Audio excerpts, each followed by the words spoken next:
자, 오늘 말씀의 제목은요, 6절 보시면 6절. 나의 평생의 선하심과 인자하심이 정녕 나를 따르느니 내가 여호와의 집에 영원히 거하리로다. 하반절에 있는 말씀을 의지해서요, 내가 여호와의 집에 영원히 거하리로다. 말씀의 제목으로 은혜 나누도록 하겠습니다. 제목을 한번 따라서 해보세요. 제목이 참 은혜롭네요. 내가 여호와의 집에 영원히 거하리로다. 다윗의 그러한 신앙 고백이에요. 내가 여호와의 집에 영원히 거하리로다. 시편 23편은 인생 말년이 다 된 다윗이 자신의 그 삶을 돌아보면서 그러한 지은 시로 여겨집니다. 신학자들 대부분이 그렇게 추측을 하고 있어요. 다윗은 자기의 인생의 주인이시자 자기를 인도하시는 여호와 하나님을 그의 인생 모든 것을 통해서 절대적으로 신뢰를 했습니다. 그래서 하나님의 인도하심, 하나님의 돌보심을 목자와 양의 비유를 통해서 아름답게 참 잘 썼어요. 이 시편을 보게 되면 마치 어린아이 같습니다. 하나님 앞에서 다윗이 어린아이 같고 그 순수함이 잘 묻어나는 아주 아름다운 시편이에요. 오늘은 하반부에 있는 말씀 4절에서부터 6절에 있는 말씀으로 내가 여호와의 집에 영원히 거하리로다. 왜 다윗이 이러한 고백을 하고 있을까? 이 말씀을 통해서 세 가지 정도 살펴보겠습니다. 첫 번째, 하나님의 집에 거하니까요, 사망의 음침한 골짜기도 두렵지 않은 거예요. 그 말씀이 4절에 있죠? 4절 한번 읽어보세요. 4절. 내가 사망의 음침한 골짜기로 다닐지라도 해를 두려워하지 않을 것은 주께서 나와 함께 하심이라. 주의 지팡이와 막대기가 나를 안위하시나이다. 네. 4절에서 그래서 다윗이 내가 사망의 음침한 골짜기로 다닐지라도 해를 어떻게 하지 않는다고요? 두려워하지 않는다. 해로움을 두려워하지 않는다. 지난주에 살펴본 것처럼 하나님이 자기 양무리를 인도하는 그 의의 길이라고 하는 것, 반드시 평탄하게만 하는 것은 아니라고 말씀을 드렸어요. 그렇지요? 우리 인생을 한번 돌아보세요. 하나님께서 우리를 인도하시는 그 의의 길에 과연 평탄한 길만 있었던가? 그런가요? 늘 웃음꽃만 있고, 늘 형통하기만 하고, 늘 좋은 길만 있고, 그랬던가요? 그렇지 않아요. 그렇지 않아요. 오늘 본문의 말씀에서 다윗도 그러한 의의 길 가운데에는 무슨 길도 있다고 그랬어요? 사망의 음침한 골짜기도 있다고 얘기하고 있어요. 이러한 길을 양떼들이 만나게 되면 무서워서 도망가요. 제대로 가지도 못하고. 그러나 목자의 인도하심을 믿는 거예요. 목자의 인도하심. 목자와 나가 함께 있다. 그러니까 목자를 믿고서 따라가는 겁니다. 왜냐하면 이 무서운 짐승이 나타나거나 그러한 짐승이 나타나게 되면 목자가 들고 있는 뭘로 때려 죽일 걸 알고 지팡이로 그 대적을 때려 죽일 걸 알아요. 과격하게 표현을 했나요? 원수는 때려 죽여야죠. 그런 거예요. 그 모든 사나운 짐승들을 때려 죽일 것을 아니까 쫓아내고 자신을 보여줄 걸 아니까 그 목자를 믿고 양이 따라가는 거예요. 이처럼 하나님께서 우리를 인도하시는 길에도, 우리 인생의 길에도 무슨 골짜기가 있어요? 사망의 음침한 골짜기가 있습니다. 음침한 골짜기가 있어요. 사망의 그림자가 드리워진 그런 음침한 골짜기를 만날 때 참 어떤 걸로 이겨냈는지 알 수가 없지요. 늘 우리 인생이 늘 푸른 천장이고 늘 쓸만한 물가만 있었던 게 아니에요. 우리 인생을 돌아보게 되면 그렇잖아요. 정말 살 소망까지도 끊어지고, 오늘 찬송가에서 그랬는데 살 소망까지도 끊어지고 참 앞이 보이지 않는 그런 깜깜한 일을 만날 때가 많이 있어요. 천지사방을 둘러봐도 나를 도와주는 인생이 한 사람도 없고, 앞도 막히고 뒤도 막히고 옆도 막히고 도대체 사방팔방으로 막혀있는 그런 꼼짝달싹 못하는 그런 깜깜한 가운데 만날 때가 있습니다. 그래서 차라리 이렇게 차라리 그런 끔찍한 생각을 할 때도 있지요. 참 우리 인생이라고 하는 것이 그런 거예요. 이러할 때에 이러한 절망적인 상황 가운데 있을 때 우리가 누구를 바라봐야 되는가? 오늘 본문의 말씀에서는 선한 목자 되신 누구를 바라봐야 된다고요? 하나님을 바라봐야 된다. 하나님을 바라봐야 된다. 다윗의 인생의 고백이에요. 인생의 고백. 우리도 이와 같이 다윗처럼 사망의 골짜기가 깊이 들어있는 그때를 만났을 때 우리가 누구를 바라봐야 되는가?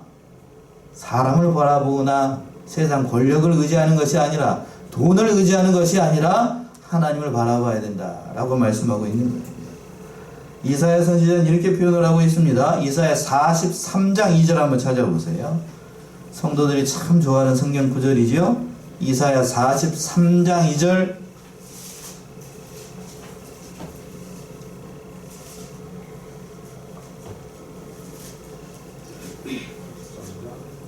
(43장 2절이요) 이사야. 내가 물 가운데로 지날 때 내가 함께할 것이라. 강을 건널 때 물이 너를 침몰치 못할 것이며 네가 불 가운데로 행할 때 타지도 아니할 것이요 불꽃이 너를 사르지도 못하리니. 예. 아멘이신가요? 예. 내가, 여기서 내가는 나를 얘기를 하는 것이 아니고 너를 얘기를 하는 거예요. 네가 물 가운데로 지날 때에 누가 함께한대요?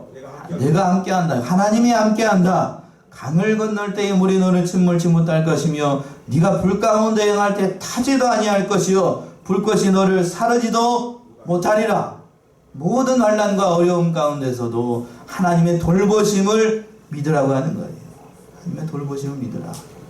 내가 너의 영혼의 목자가 되니까 그 사망의 음침한 골짜기를 만날 때마다 다른 거 바라보지 말고, 그들을 두려워하지 말고 나를 바라보라는 거예요. 또 다른 의미로 사망의 음침한 골짜기라고 이렇게 개역 성경은 번역을 하고 있는데, 영어 성경이나 원어를 보게 되면, 킹제임스 성경을 보게 되면 뭐라고 되어 있냐면 사망의 그림자가 있는 골짜기. 뭐의 그림자가 있는 골짜기라고요? 사망의 그림자가 있는 골짜기. 그림자가 있다는 얘기는 사망의 본질은 사라지고 뭐만 있다는 거지요? 그림자만 있다는 거예요. 사망은 사라지고 그림자만 있다는 거예요.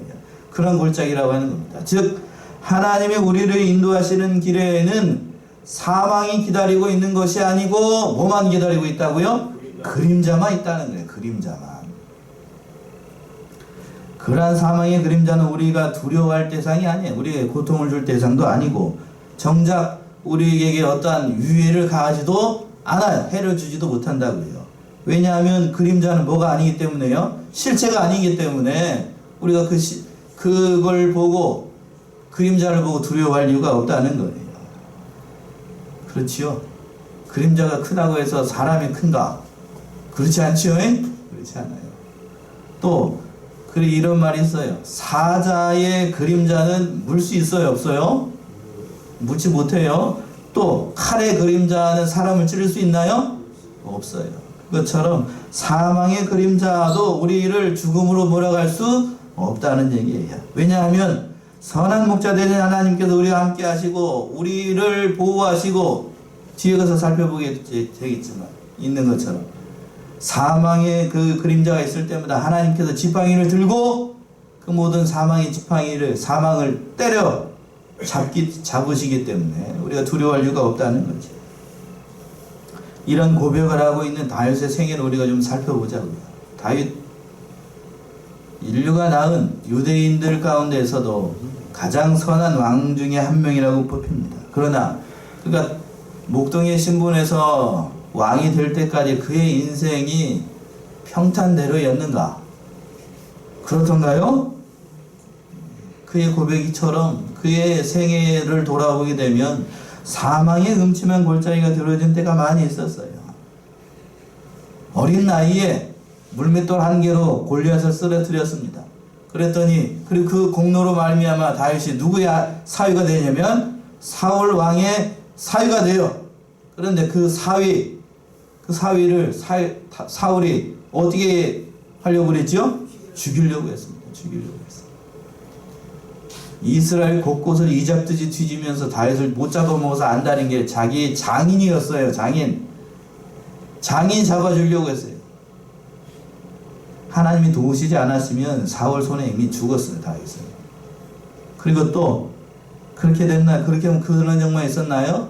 왕이 돼서도 누구요? 자신의 사랑하는 가장 사랑했던 압살롬이 반역을 일으켜가지고 참 그때의 모사였던 아이도벨의 말을 들었다라고 하면 압살롬이 들었다라고 하면 다윗이 그때 꼼짝없이 또 죽었어요. 그러나 그런 사망의 골짜기를 죽음이 그려져 있는 그 골짜기를 만날 때에도 다윗이 누구를 바라봤어요? 하나님을 바라봤기 때문에 결국 하나님께서 함께 하셨기 때문에 안전하게 그 모든 일들을 지나갈 수 있었습니다. 그와 같이 하나님의 인도하심을 바라보고 그 인도하심을 바라보는 모든 성도들은 비록 음침한 골짜기, 좀 죽을 것만 같은 그런 골짜기를 만난다고 할지라도 안전하게 우리 하나님께서 우리를 보호해 주시고 그 모든 생명이 있는 안전한 곳으로 우리 인도하여 주신다라고 말씀하고 있습니다. 그렇기 때문에 사도 바울은 히브리서에서 보게 되면 사도 바울이 이렇게 고백을 하고 있습니다. 내가 누구를 두려워할 것인가? 두려워할 이유가 없다라고 고백을 하고 있어요. 히브리서 13장 6절. 내가 누구를 두려워할 것인가? 히브리서 13장 6절이요. 그러므로 우리가 담대히 가로되 주는 나를 돕는 자시니 내가 무서워 아니하겠노라. 사람이 내게 어찌하리요 하노라. 예. 자, 13장 6절인데 다 찾으셨어요? 다 찾으셨어요. 우리 합독합시다. 시작. 그러므로 우리가 담대히 가로되 주는 나를 돕는 자시니 내가 무서워 아니하겠노라. 사람이 내게 어찌하리요 하노라. 하나님이 우리를 어떻게 하는 자라고요? 돕는 자.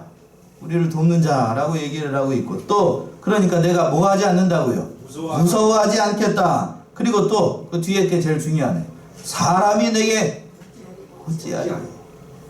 사람이 내가 어찌하겠느냐? 사람을 두려워하지 않는다는 거예요. 사도 바울은 사람을 두려워하지 않아요. 사람을 두려워하지 않아요. 그러니까 사람이 내가 어찌하겠느냐? 죽일 테면 죽이라. 그런 이 고백이죠. 그러니까 저와 여러분들도 마찬가지예요. 지금 저를 바라보고 있는 여러분들도 사람이 내게 어찌하리야? 이런 믿음으로 나가야 됩니다.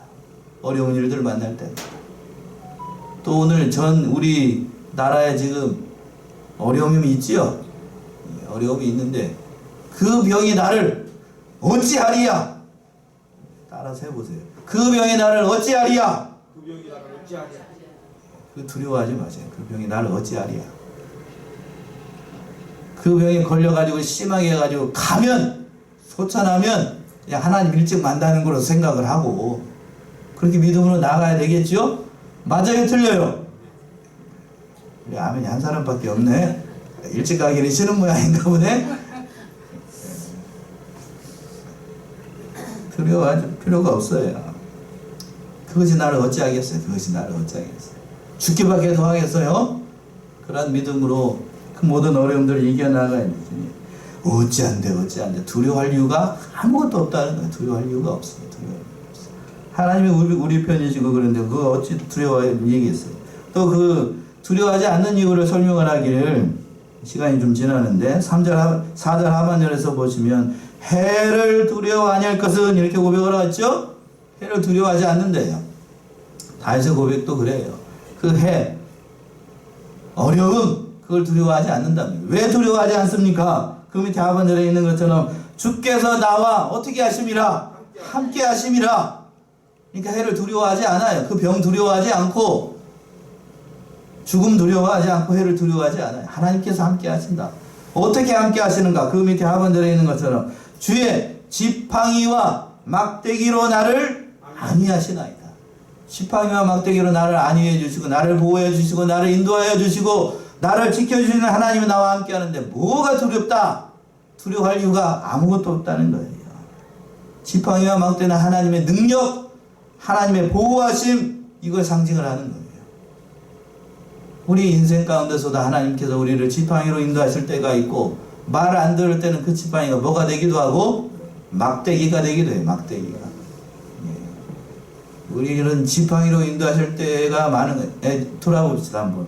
우리 인생을 돌아보게 되면 지팡이로 인도하실 때가 많았나요? 아니면 막대기로 머리통을 얻어 맞을 때가 많은가요? 예. 지팡이로만 인도를 하셨나요? 아니면 머리통을 얻어가실 때가 많은 거예요. 머리통이라고 하니까 집사람이 째려보는데 할 수가 없어요. 그렇게 표현을 알아들으니까. 예. 뭐요? 막대기로 맞을 때가 더 많아요. 저도 막대기로 맞을 때가 많아요. 그쪽으로 가면 안 돼! 그러면서 막대기로 한 대 땅 때리죠, 머리를. 그럼 머리에 뭐가 나, 이렇게 이만하게? 네, 혹이 납니다. 자, 그렇게라도 하나님을 인도하심을 믿고 따라가는 것이 복이에요. 그렇게 인도하는 게. 징계가 없다. 하나님을 믿는 백성에게 아무런 고난이 없고 아무런 그냥 징계가 없다. 그게 좋을까요? 좋은 거 아니에요. 그거 좋은 거 아니에요. 사랑하는 아들일수록 사랑하는 자손일수록 뭐를 많이 돼요?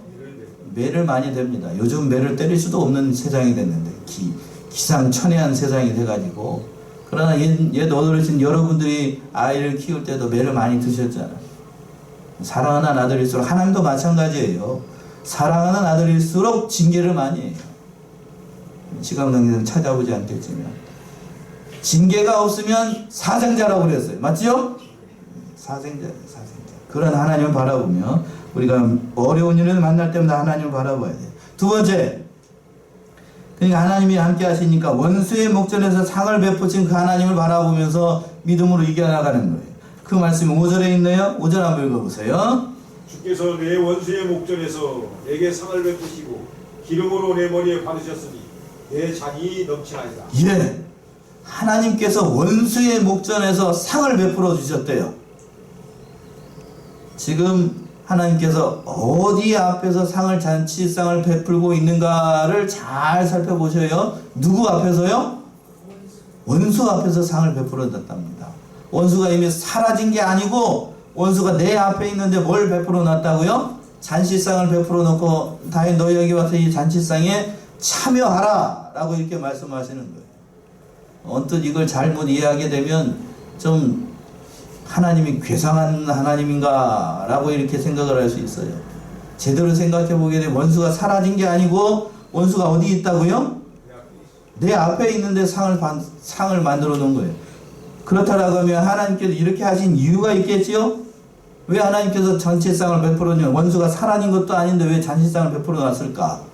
그거는 하나님께서 그 원수를 어떻게 할 수 있다는 것을 확실하게 보증을 하냐면 그 원수를 하나님께서 완전하게 제압할 수 있다, 정복할 수 있다는 것을 그걸 가지고 그 능력, 하나님의 능력을 상징을 하는 거야. 하나님 능력.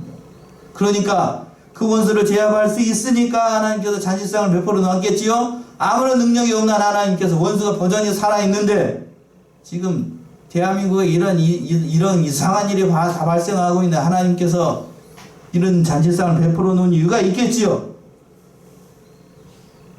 이거는 그런 거예요. 영적인 의미를 더한다라고 하면 우리 인생들 앞에는 뭐가 있냐면 사망이라고 하는 원수가 우리 앞에 있어요. 맞나요? 사망이라는 원수가 우리 앞에 늘 있어요. 그러나 그 사망이라고 하는 원수가 앞에 있음에도 불구하고 하나님은 잔치상을 베풀어 놨습니다. 누가 잔치상을 베풀어 놓으셨는가? 누구의 이름을 걸고 하나님이란 이름을 걸고 누구를 보내셔가지고 예수 그리스도를 보내셔서 그 잔치상을 만들어 놓으신 거예요. 결국에는 예수님께서 그 십자가의 모든 공로를 이루심으로 말미암아 우리에게 그 잔치상에 참여할 수 있는 하나님의 사람으로 만드신 거예요. 누구든지 그러니까 예수님을 영접하고 예수님을 믿게 되면 그 믿음으로 참여하게 되면 그 잔치상에 참여할 수 있다는 말이에요. 요한복음 5장 24절 한번 보세요. 잔치상에 참여하는 백성들에게 어떠한 은혜를 베풀어 주셨을까? 요한복음 5장 24절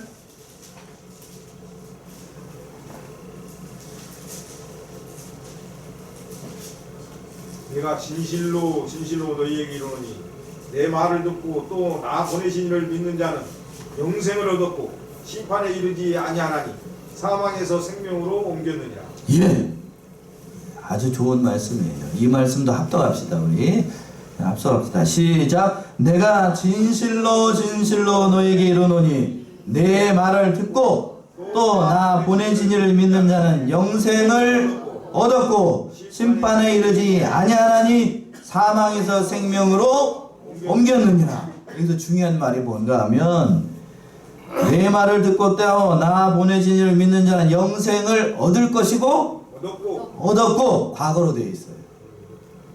또 심판에 이르지 아니하니 사망에서 생명으로 옮길 것이니라. 아니에요. 옮겼느니라. 과거로 되어 있다. 그러니까 이미 예수를 믿게 되면 저와 여러분들은 영생을 얻었고 사망에서 생명으로 이미 옮겨진 거예요. 이걸 믿으시나요? 그러니까 두려워할 이유가 없다는 거지요. 원수가 앞에 있어도 원수가 앞에서 저를 기다리고 있어요. 저 자동문의 셔터를 열고 나가면 사망이라고 하는 그림자가 있고 코로나인지 코뿔소인지 아무튼 그게 기다리고 있어도 두려워할 이유가 없다는 얘기예요. 두려워할 이유가 있어요. 앞에서도 잠시 언급한 건 죽기밖에 더 하겠어? 죽기밖에 더 하겠냐. 죽을 이유가 없다는 거예요. 두려워할 이유가 없다는 겁니다. 이러한 은혜를 맛본 이 다윗이 기름으로 내 머리에 바르셨으니 내 잔이 넘치나이다. 이렇게 고백을 하는 거예요. 그렇겠지요?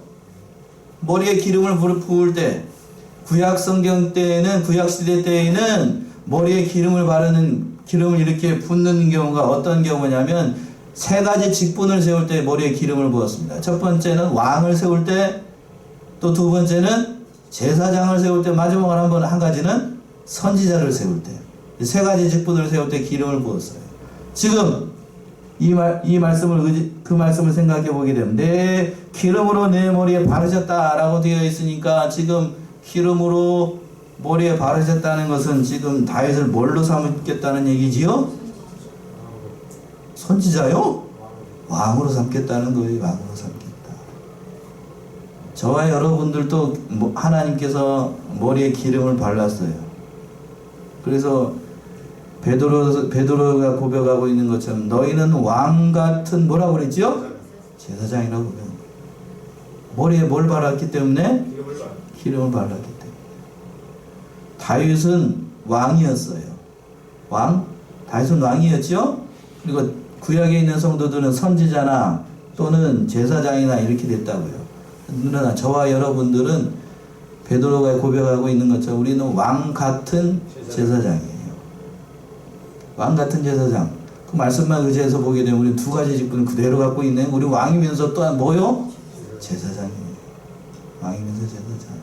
하나님의 자녀니까 왕의 자손이지요. 왕의 자손. 그러면서 우리는 누구를 위해서? 서로를 위해서 또 무슨 기도를 할 수 있냐면 중보 기도를 할 수 있습니다. 맞나요?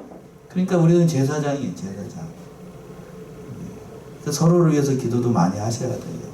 나라의 어려운 일들 만날 때마다 기도 많이 하셔야 됩니다. 그걸 상징을 하는 거고, 또 내 잔이 넘치나이다. 내 잔이 넘쳐요. 그런 하나님의 은혜, 성령의 인치심과 성령의 보호하심과 성령의 능력이 늘 자기 자신과 함께하는 것을 믿으니까 다윗이 내 잔이 넘치나이다 이렇게 고백을 하는 거예요. 진실로 그 인생을 살아가면서 다윗이 이렇게 고백을 하고 있는 겁니다. 이런 은혜를 바라보면서 우리가 믿음으로 어려운 일을 이겨나가야 되고, 마지막으로 세 번째는 하나님의 선하심과 인자하심이 정녕 나를 따르기 때문에 다윗이 이렇게 두려워하지 않는다라고 고백하고 있어요. 6절 한번 읽어보세요. 6절 마지막 절. 나의 평생의 선하심과 인자하심이 정녕 나를 따르리니 내가 여호와의 집에 영원히 거하리로다. 예. 참 다윗이 시를 참 잘 썼어요. 읽을 때마다 참 은혜가 되는 것 같아요. 6절 다시 한번 읽어봅시다. 합독합시다. 시작. 나의 평생의 선하심과 인자하심이 정녕 나를 따르니 내가 여호와의 집에 영원히 거하리로다. 아멘이신가요? 나의 평생의 선하심과 인자하심이 정녕 나를 따른다. 하나님의 여호와 하나님의 선하심과 인자하심이 한평생 동안 나를 따랐다라고 하는 다윗의 신앙 고백이에요. 신앙 고백. 여기서 선하심이라고 하는 거는 히브리 원어로 토부인데, 이 말이 어디서 나왔냐면요, 하나님께서 창세기 1장에서 천지 만물을 창조하시고 지으신 모든 피조 세계를 보셨을 때 했던 말, 첫째 날이 다 되고 하나님이 보시기에 심히 뭐 했더라? 좋았더라 라고 썼을 때의 말이 이 말이에요. 선하심. 고개만 끄덕끄덕하고 있으니까 안 되겠어. 찾아보세요. 한번 첫째 날 만드셨을 때 첫째 날 말 한번 봅시다. 심히 좋았더라.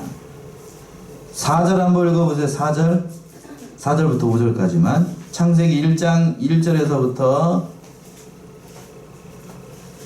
심히 좋았더라. 심히 좋았더라. 태초에 하나님이 천지를 창조하시니라. 땅이 혼돈하고 공허하며 흑암이 깊음 위에 있고 하나님의 신은 수면에 운행하시니라. 하나님이 가라사대 빛이 있으라 하시며 빛이 있었고 그 빛이 하나님의 보시기에 좋았더라. 하나님이 빛과 어둠을 나누사. 예, 여기서 뭐가 있더라라고 되어 있어요? 좋았더라 라고 쭉 읽어보게 되면 심히 좋았더라 라고 되어 있는 구절이 있어요. 이때 썼던 말이 뭐라고요? 선하심이에요. 선하심. 좋았더라.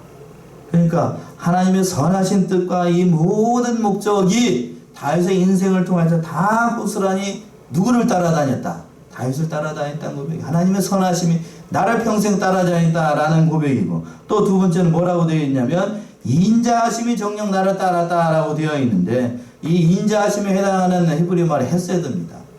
이 헤세드는 말이 뭔가 하게 되면 하나님께서 피조물, 특별히 하나님의 택한 백성들을 변함없이 사랑을 할 때에 그 말을, 그 하나님의 사랑을 표현을 할 때에 이 말을 썼어요. 인자하심.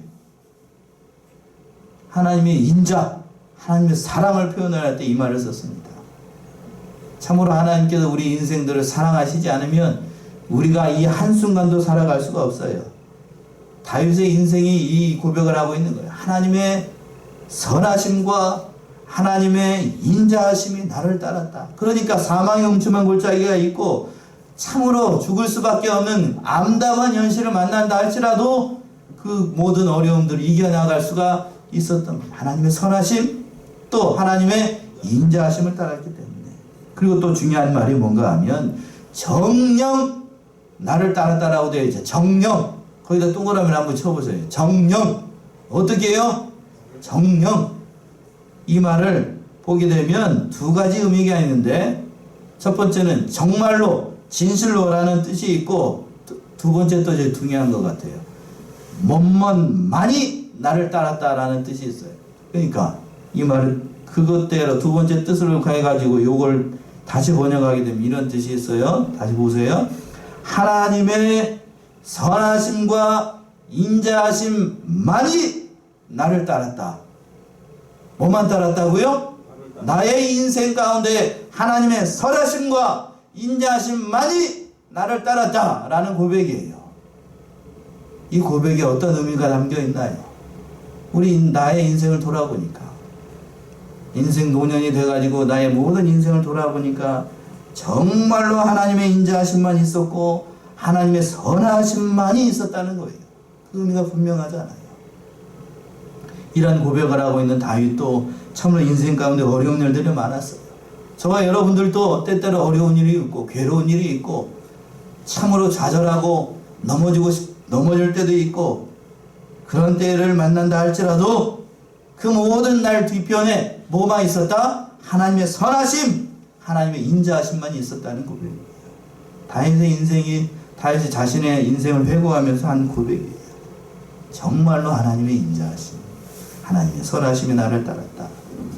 돌아보니 괴로운 일이 많았고 어려운 일이 많았고 참 다시 살고 싶지 않은 인생의 길이 아니라 하나님의 선하심과 인자하심이 나를 따라다녔던, 함께하였던 그런 참으로 즐겁고 복되고 값진 인생이고 기쁜 인생이었다라는 고백입니다. 그리고 마지막으로 다시 이렇게 고백을 하고 있는 거예요. 하반절에 있는 것처럼 오늘 말씀의 제목처럼 내가 누구의 집에 영원히 거하리로다? 여호와의 집에 영원히 거할 것이다. 영원히 거할 것이다. 내가 이 땅에서도 하나님의 집에 거하면서 살았고 장차 천국에서도 영원히 누구와 함께 있을 것이다? 하나님과 함께 할 것이다 라고 다윗이 고백을 하고 있는 거예요. 이사야 12장 2절 마지막으로 한 군데만 찾아보고 오늘 말씀을 마치겠습니다. 이사야 12장 2절 다 찾아보세요. 이사야 12장 2절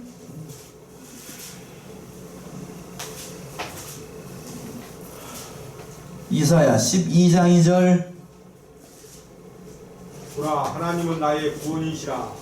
내가 의리하고 두려움이 없으리니 주 여호와는 나의 힘이시요 나의 노래시며 나의 구원이심이니라. 예. 우리 합독합시다. 합독. 참 좋은 구절이에요. 저희가 이거 말씀 준비하면서 저만 은혜를 받는 것 같은데 12장 2절 한번 보세요. 12장 2절. 자, 시작. 보라 하나님은 나의 구원이시라. 내가 의뢰하고 두려움이 없으리니 주 여호와는 나의 힘이시며 나의 노래시며 나의 구원이심이라. 아멘이신가요? 아멘. 예, 이거예요. 이 말씀. 보라 나의 하나님은 나의 구원이시라. 하나님은 나의 구원이시라. 내가 의뢰하고 두려움이 없으리니 주 여호와는 세 가지를 얘기하고 있어요. 나의 힘이시며 나의 노래시며 나의 구원이시라. 이러한 고백이 이사야 선지자만 하는 고백이 아니라 다윗만 고백하는 고백이 아니라 저와 여러분들의 고백이 되길 바랍니다.